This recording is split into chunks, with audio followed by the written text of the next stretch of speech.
Welcome to news wise and our special transmission. नाजरीन, जैसे कि आपको मालूम है, आज वजीर आला पंजाब का रन ऑफ इलेक्शन होना था। 4 बजे का वक्त दिया हुआ था। सुप्रीम कोर्ट ने नंबर्स गेम की सारा दिन गुफ्तगू की। लग तो यही रहा था कि जो नंबर्स हैं वो पाकिस्तान तहरीक इंसाफ के पास हैं, क्योंकि PMLQ भी उनके साथ खड़ी हुई थी। चौधरी परवेज इलाही साहब पाकिस्तान तहरीक इंसाफ के कैंडिडेट थे। मगर ट्विस्ट एंड टर्न जैसे हमारी सियासत में आते ही रहते हैं। सारे दिन के इंतजार के बाद 4 बजे जो इलेक्शन होना था, 7 बजे अब उस पर कार्रवाई शुरू हुई है। आखिरी मिनट पे ये मालूम हुआ कि चौधरी शुजात हुसैन जो है पाकिस्तान मुस्लिम लीग क्यू के जो हेड हैं, उनकी तरफ से ये इंस्ट्रक्शंस आई हैं। हर जगह इसका जिक्र हुआ है कि उन्होंने अपने पार्लियामेंटेरियंस को कहा है कि वो चौधरी परवेज इलाही साहब यानी कि जो पाकिस्तान तहरीक इंसाफ के कैंडिडेट हैं उसके लिए वोट ना करें। और अब जब ये कार्रवाई शुरू हो गई है तो अब हम देख रहे हैं कि इवेंचुअली क्या होगा। पाकिस्तान मुस्लिम लीग क्यू के बगैर पाकिस्तान तहरीक इंसाफ के पास इतने नंबर्स नहीं हैं कि वो चीफ मिनिस्टर इलेक्ट कर लें। मगर क्या PMLQ के जो मेंबर्स हैं वो एब्सटेन करेंगे या वो चौधरी परवेज इलाही साहब जो उनके पार्लियामेंट्री लीडर हैं उनकी बात मानेंगे? कुछ इस वक्त क्लियर नहीं है। सारे मौजू पे बात करने के लिए हमारे साथ मौजूद हैं नासिर जमाल साहब, रिपोर्टर हैं डॉन अखबार इस्लामाबाद, अहमद बिलाल महबूब साहब, सरबराह है पिलडैट, और हमारे साथ मौजूद हैं हसन खावर साहब, additional secretary information Tehreek Insaf. Welcome to the show gentlemen. Sir, सूरत हाल आपके सामने है। इलेक्शन की प्रोसीडिंग्स शुरू हो चुकी है असेंबली में। पाकिस्तान तहरीक इंसाफ और के नंबर्स अगर कंपेयर करें PDM से तो ऑब्वियसली पाकिस्तान तहरीक इंसाफ पीछे है। मगर क्या PMLQ के जो इस वक्त 10 मेंबर्स हैं, आपके ख्याल में वो चौधरी परवेज इलाही साहब की बात मानेंगे या चौधरी शुजात हुसैन साहब की बात मानेंगे? एक तरफ पार्लियामेंट्री लीडर की इंस्ट्रक्शंस हैं और दूसरी तरफ जो ये राइट है पार्टी हेड के पास है कि डिफेक्शन का खत इलेक्शन कमीशन को जिसने लिखना है। Sir, what do you think?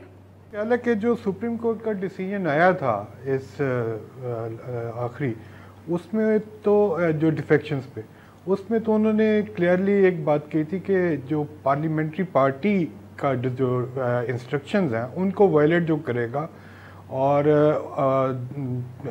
CM PM और जो भी मनी बिल पे जो अगर उसके खिलाफ वोट देगा तो वो डिसक्वालीफाई हो जाएगा, उसका वोट काउंट नहीं किया जाएगा। तो इसमें पार्टी हेड का तो मेरा ख्याल है कोई ऐसा रोल नहीं है, सिवाय इसके कि जब वो अगर वो पार्लियामेंट्री पार्टी की इंस्ट्रक्शंस के अगेंस्ट कोई वोटिंग करता है कोई मेंबर, तो पार्टी हेड उसको रेफरेंस जो है उसके खिलाफ इलेक्शन कमीशन में वो भेज सकता है। सो मेरे ख्याल में चौधरी शुजात साहब के जो खत है या जो उनकी जो इंस्ट्रक्शंस हैं वो इतनी शायद लीगल उनकी वैल्यू नहीं है सच। जी अहमद साहब, सर आई होप अब आपको हमारी आवाज़ जा रही है। सर, आप नासिर साहब से इत्तफाक करेंगे या आपके ख्याल में ये इतनी शायद सिंपल और आसान सिचुएशन नहीं है जितनी नासिर साहब ने जिस तरीके से इसको डिस्क्राइब किया? देखें, जो कॉन्स्टिट्यूशन में लिखा है ना वो तो बड़ा वाज़ेह है कि ये जो डायरेक्शन दी जाती है मेंबर ऑफ द असेंबली को कि उसने किसको वोट करना है किसको वोट नहीं करना है, तो आर्टिकल 63A की जो झैली शक भी है उसमें बड़ा वाज़ेह लिखा हुआ है कि पार्लियामेंट्री पार्टी डायरेक्शन देगी उस असेंबली की जिस असेंबली की कार्रवाई की बात हो रही है। तो इसका मतलब है कि पंजाब असेंबली में जो 10 मेंबर हैं उन पे मुश्तमिल जो पार्लियामेंट्री पार्टी है वो डिसाइड करेगी और वो डायरेक्शन देगी अपने मेंबर्स को। अलबत्ता उसकी डिफेक्शन का जो डिक्लेरेशन है वो बाद में पार्टी का हेड करता है, लेकिन वो बाद की बात है। आज मेरे ख्याल में जो कुछ होगा इस पे डिसाइसिव इस वक्त पे तो डिप्टी स्पीकर साहब होंगे कि वो क्या पोजीशन लेते हैं। उनके कहने की पोजीशन के मुताबिक ये फैसला हो जाएगा। बाद में फिर अदालतों के अंदर आप ये सवाल उठाते रहें, लेकिन मेरे ख्याल में ये डायरेक्शन चौधरी शुजात साहब नहीं दे सकते। ये direction provincial assembly of Punjab में PMLQ की पार्लियामेंट्री पार्टी ही दे सकती है। यानी कि बट सर, आप ये तो प्रिडिक्ट करें कि ये मामला जो है इवेंचुअली कोर्ट्स में जाएगा। जरूरी नहीं है कि आज जो हमें फैसला नजर आए असेंबली के फ्लोर पे वो that is the decision that stage for the moment. जी हाँ, बिल्कुल ऐसा ही है। जी जी, हसन खावर साहब, सर पाकिस्तान तहरीक इंसाफ, सर आप ये एक्सपेक्ट कर रहे थे कि आज आपके साथ कुछ वैसा ही होगा जैसे आपने जिस दिन वोट ऑफ नो कॉन्फिडेंस होना था नेशनल असेंबली में और कासिम सूरी साहब का जो फैसला आया था, जैसे अंग्रेजी में कहते हैं ना, it was a bolt out of the blue, उसको शायद हम जैसे लोग और जो उस वक्त अपोजिशन थी वो देख रहे थे, उनमें से शायद कोई भी एक्सपेक्ट नहीं कर रहा था। आज उसी तरह पीडीएम ने भी आपके साथ एक ऐसी चाल चली है जो आप लोग भी सोच नहीं सकते थे कि ये होने वाला है। देखिए बात ये है, आपको मेरी आवाज आ रही है? क्योंकि पहले मैं बोल रहा हूँ शायद आवाज जी नहीं सर आ रही है ना। अच्छा देखिए बात ये है, बड़ी सादा सी बात है। हमारे जहन में ये तो था, ये बिल्कुल ये हरकत थी कि नहीं थी, लेकिन ये जरूर था कि ये हर मुमकिन कोशिश करेंगे इस पूरे प्रोसेस को सैबोटाज करने की, जो वो कर रहे हैं। और इस पे मेरे ख्याल में इंटरप्रिटेशन की गुंजाइश नहीं है। अहमद बिलाल महबूब साहब ने बिल्कुल दुरुस्त फरमाया। आइन के अंदर आर्टिकल 63A में बड़े वाज़ेह तौर पर लिखा है कि पार्लियामेंट्री पार्टी जो है ये डायरेक्शन इशू कर रही है। दूसरी बात यह है कि पार्लियामेंट्री पार्टी के कैंडिडेट भी चौधरी परवेज इलाही हैं, वो सिर्फ पीटीआई के कैंडिडेट नहीं है।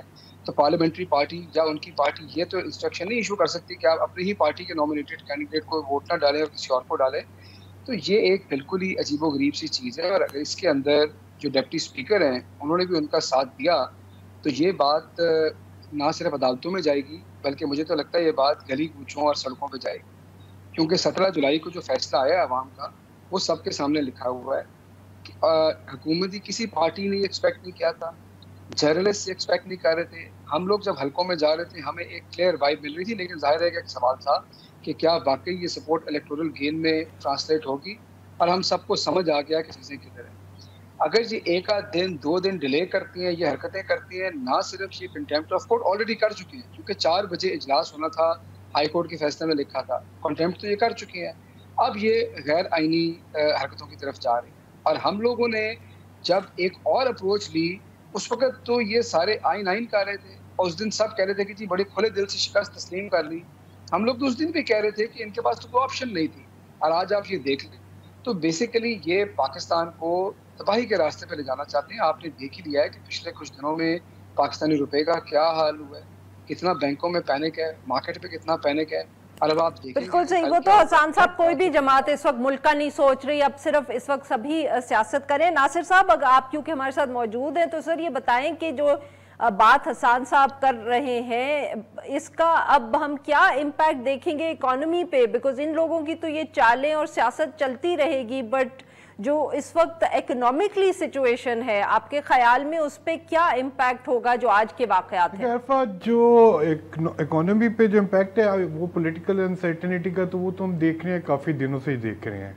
और ये जो संडे के बाईपोल्स थे उसके जो रिजल्ट्स आए हैं उसके बाद तो हमने देखा कि जो रुपया है वो किस तरीके से तेज़ी से गिरा है। और उसके बाद स्टॉक मार्केट भी हमारी जो है अभी मतलब आज थोड़ा सा बेहतर तो हुई है, लेकिन मतलब वो भी बिल्कुल मतलब इट्स ऑल्सो टैंकिंग। तो ये सारी चीज़ें तो हैं, लेकिन एक चीज़ मैं कहना चाह रहा हूँ वो ये कि ये एक चीज़ जो हम देख रहे हैं कि ये रन ऑफ इलेक्शंस नहीं है, ये टोटली नए इलेक्शंस हैं सीएम के। और ये सारा जो कुछ आज हुआ है उसकी रिस्पॉन्सिबिलिटी सुप्रीम कोर्ट पर बहुत हद तक पड़ती है, क्योंकि जो उन्होंने आखिरी फैसला दिया जब सर माफ करिएगा मैं आपकी बात यहाँ काट रही हूँ, बट ज्यादातर हमें तो यही समझ आया था कि ये रन ऑफ इलेक्शन होगा। बात ये है कि रन ऑफ इलेक्शंस तो वो थे जो लाहौर हाई कोर्ट ने कहा कि 16 अप्रैल की पोजीशन बहाल होती है और रिकाउंटिंग की जाती है। रीकाउंटिंग का मतलब है कि उन्होंने कहा जी कि सुप्रीम कोर्ट का जो डिसीजन है कि डिफेक्टर्स के vote will not be counted, ठीक है ना, तो वो रिकाउंट का उन्होंने ऑर्डर किया। तो जो रन ऑफ इलेक्शंस होते हैं वो तो होते हैं कि हाउस वही हो, उसी हाउस में वो जो पहले वाला हाउस है वही रहता, तो फिर रन ऑफ इलेक्शंस होते। लेकिन इस वक्त तो हाउस की कॉन्स्टिट्यूशन ही टोटली चेंज हो गई है बाई पोल्स के बाद, ठीक है ना, नए मेंबर्स आ गए हैं, वो मेंबर्स तो है ही नहीं। या तो सुप्रीम कोर्ट ये करती कि जो डिफेक्टर्स थे जिनको डिस्क्वालीफाई कर दिया गया था वो भी बहाल हो जाते और कहते कि ये दोबारा होंगे वहाँ पे 16 अप्रैल के पोजीशन पे, और फिर जो जीतेगा वो चीफ मिनिस्टर बन जाएगा। अब आपने ये सारा कुछ कर दिया तो मेरा ख्याल है कि सुप्रीम कोर्ट पे भी रिस्पॉन्सिबिलिटी है इसकी। बिल्कुल सही। यही जो पॉइंट नासिर साहब ने उठाया है, इसको हम लेके जाएंगे अहमद बिलाल महबूब साहब के पास, but after a short break. Stay with us. Welcome back नाज़रीन। हम गुफ्तगू करें अहमद बिलाल महबूब साहब से, नासिर जमाल साहब से और हसन खावर साहब से। जी अहमद साहब, सर किस तरह आप देख रहे हैं ये, अब किस तरफ सिचुएशन जाएगी? नहीं, ये सिचुएशन जो है ये तो अदालत में जाएगी। यहाँ फैसला डिप्टी स्पीकर करेंगे और फिर आखिर ये कोर्ट में जाएगा।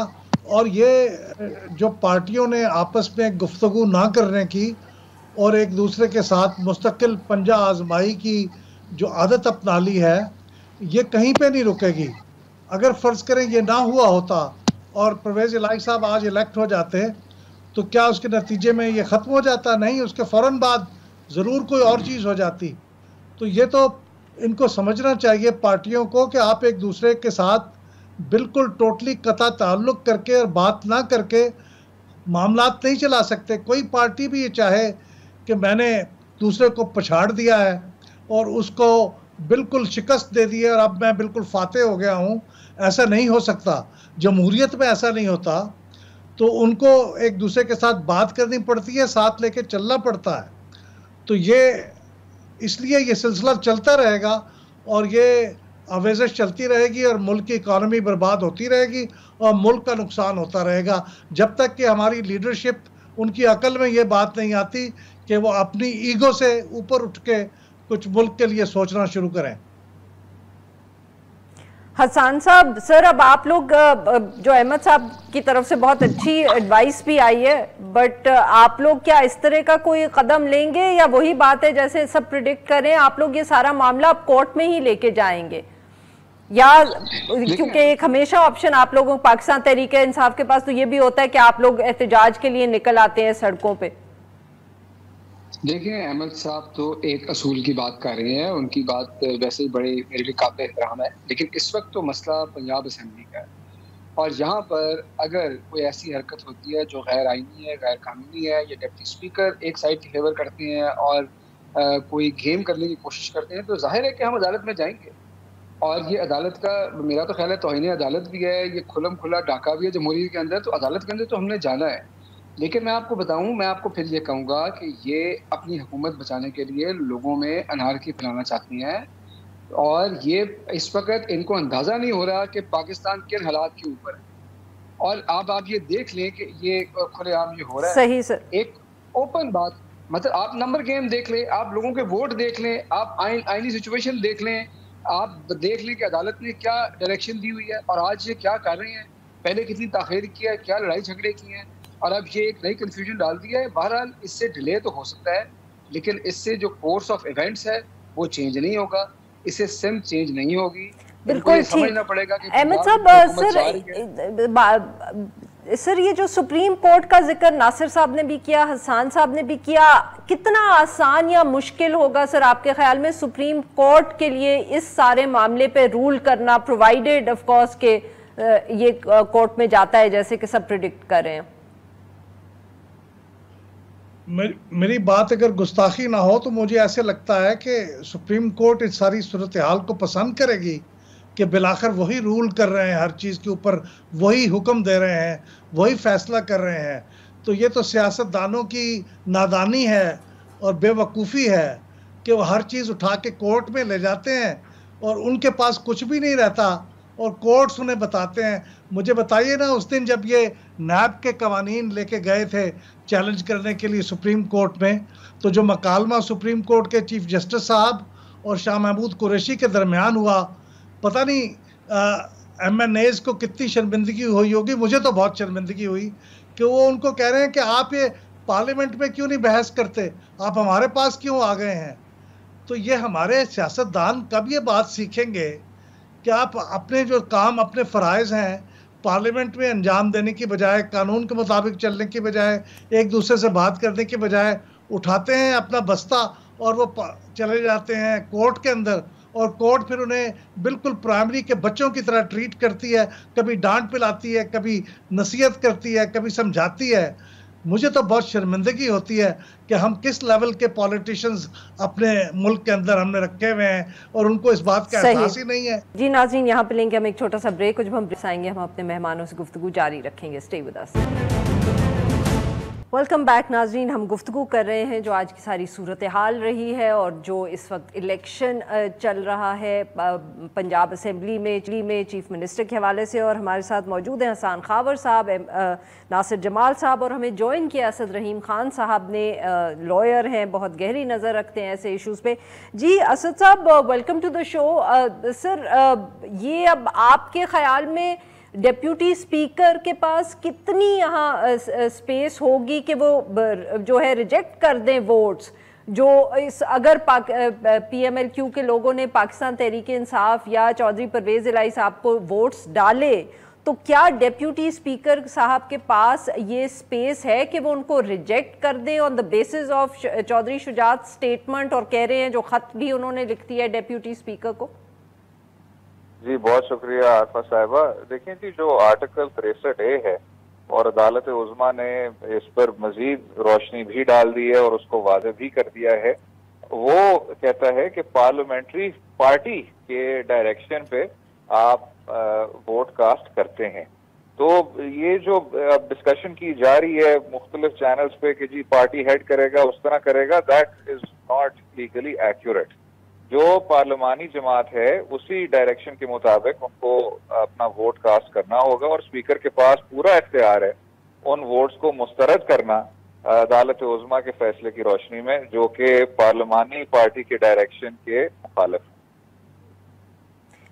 नहीं सर, तो फिर वो रिजेक्ट बट कर भी तो सकते हैं ना डेप्यूटी स्पीकर इनको, क्योंकि इस वक्त जिस तरह की गेम वो चल रही है तो वो तो आसानी से उनको रिजेक्ट कर देंगे और फिर मामला कोर्ट में चला जाएगा, मगर तब तक चीफ मिनिस्टर तो इलेक्ट हो जाएंगे PMLN के। जी, जो सेकंड राउंड है उसमें तो यही जो कॉन्स्टिट्यूशनल प्रोसेस है और कानूनी प्रोसेस है वो यही है कि आप नहीं, बट असद साहब माफ करिएगा, मैं आपकी बात यहाँ काट रही हूँ। नासिर साहब आपके हमें ज्वाइन करने से पहले ये कह रहे थे कि ये रन ऑफ इलेक्शन नहीं है, क्योंकि जो पंजाब असेंबली है उसकी तो वो कॉन्स्टिट्यूशन तब्दील हो गई है, क्योंकि लोग डिस्क्वालीफाई हुए, उसके बाद नए मेंबर्स आ गए, तो उनका ख्याल था ये रन ऑफ इलेक्शन नहीं कहलाया जा सकता, ये फिर से एक नया इलेक्शन है। जी, वो नासिर साहब की बात बेशक दुरुस्त हो, उसमें जो जिस तरह इस इलेक्शन को फिलहाल कंडक्ट किया जा रहा है और जो अभी मजारी साहब ने कहा भी है, दैट रिमेन्स कि जी ये एक दूसरा एक रन ऑफ इलेक्शन के तौर पे तस्वर किया जाएगा। उस वजह से आप इसको टोटल अक्सरियत के तौर पे नहीं देख रहे, आप वही देख रहे हैं कि जो एट द टाइम जो मुंतखब अराकीन वोट डालेंगे उसमें कौन सी मेजोरिटी प्रिवेल करेगी। अब बेशक नासिर साहब की बात को सामने रखते हुए इसको किसी और तौर पे इंतखाब तस्वर किया जाना चाहिए था, लेकिन जो प्रोसीडिंग मजारी साहब ने अपनाई है वो एक मुख्तलिफ जुमरे में आ रही है। सही। हसन साहब, सर अब कितने चांसेस हैं कि इसके बाद आप लोगों के जो प्लान्स थे कि आप सेंटर के ऊपर भी बहुत दबाव डाल पाएंगे, वो अब आपके मुमकिन नहीं होगा? Punjab is out of your hands and it's looks as if it's going to stay out of your hands for the moment. देखिए, तो दो तीन चीज़ें। पहली बात तो ये है कि कानूनी पोजीशन तो मेरे ख्याल में आपने कई लोगों से राय ली और काफ़ी ऑब्जेक्टिव लोगों से राय ली, आपको कानूनी पोजीशन क्लियर हो गई है आज जो होने जा रहा है। देखें, ये 22 तारीख को इलेक्शन रखा भी इसलिए गया था कि जो ज़िमनी इलेक्शन है उसमें जो लोग आ जाएंगे फिर वो उसमें वोट डाल के एक ही दफ़ा इलेक्शन, और यही वजह थी कि 22 तारीख को इलेक्शन था। तो जाहिर है कि ये फ्रेश इलेक्शन है। अगर मजारी साहब ये प्रोसीडिंग ऐसे नहीं कर रहे तो ये इनकी राय हो सकती है, ये बिल्कुल गैर आईनी और गैर कानूनी चीज़ है। लगता ये है बादवी नज़र में कि अगर ये पीछे से ये जो एक गैर आईनी एक हरकत की जा रही है और जो इनका रिकॉर्ड भी मजारी साहब का था, तो लगता है कि उनसे कोई बातचीत हुई है और वो शायद इस पूरे प्लान के अंदर उनका पार्ट है। अभी पता चल जाएगा कुछ देर के अंदर। अगर ये है तो मैंने आपको फिर ये कहा है कि इन चीज़ों से आप 1, 2, 3 दिन तो इस चीज़ को लेट कर सकते हैं, लेकिन ये चीज़ टिकनी नहीं है। और इससे हुकूमत जो है अपने खिलाफ हम गुस्सा बढ़ा रही है। ये जो प्रेशर था ना वफाकी हुकूमत खत्म करने का, ये इससे बढ़ेगा, ये इससे इन हरकतों से कम नहीं होगा प्रेशर, और लोग सड़कों पे भी आएंगे, अदालतों से भी इनको रिस्पाइट नहीं मिलेगा और ये खुद अपनी सियासत को ख़त्म कर रहे हैं। और चौधरी शुजात ने तो मेरे ख्याल में अपनी सियासत का बाब आज बिल्कुल सही sir. Sir, I got very little time left. Nasir Jamal साहब से कंक्लूडिंग कमेंट मैं ले लूं। जी नासिर साहब 30 सेकंड्स। जी कंक्लूडिंग कमेंट तो यही है कि अभी तो कुछ वाकई हसान जैसे कह रहे हैं, अभी वैसे कुछ समझ नहीं आ रही कि क्या कहाँ जाएगा ये सारा, लेकिन ये तो डेफिनेटली है, जैसे अहमद बिलाल साहब ने भी पहले कहा था कि ये एंड अप तो ये जाके किसी कोर्ट में होना है और कोर्ट ने ही फैसला करना है कि क्या। अब वो कोर्ट्स जो हैं क्या वो मतलब किस तरीके से फैसला करती हैं, क्या वो अपनी विम्स पे करती हैं जैसे कि पिछली दफ़ा किया कि जी के आपस में बुला के तो मीडिएशन कर दी, या लॉ के मुताबिक कोई फैसला करती है, तो मेरा ख्याल है कि उस पर बहुत कुछ डिपेंड करता है। बाकी जो बहुत बहुत शुक्रिया हमारे 3 मेहमानों का, उन्होंने हमारे लिए काला। नाजरीन आज के लिए बस इतना ही। Now we will be back on Monday. हर पीर से जुमे अपना पसंदीदा शो न्यूज़ वाइज यूट्यूब पर देखने के लिए डॉन न्यूज़ के ऑफिशियल चैनल पर आएं और सब्सक्राइब करना मत भूलें, बेल आइकॉन को प्रेस करें।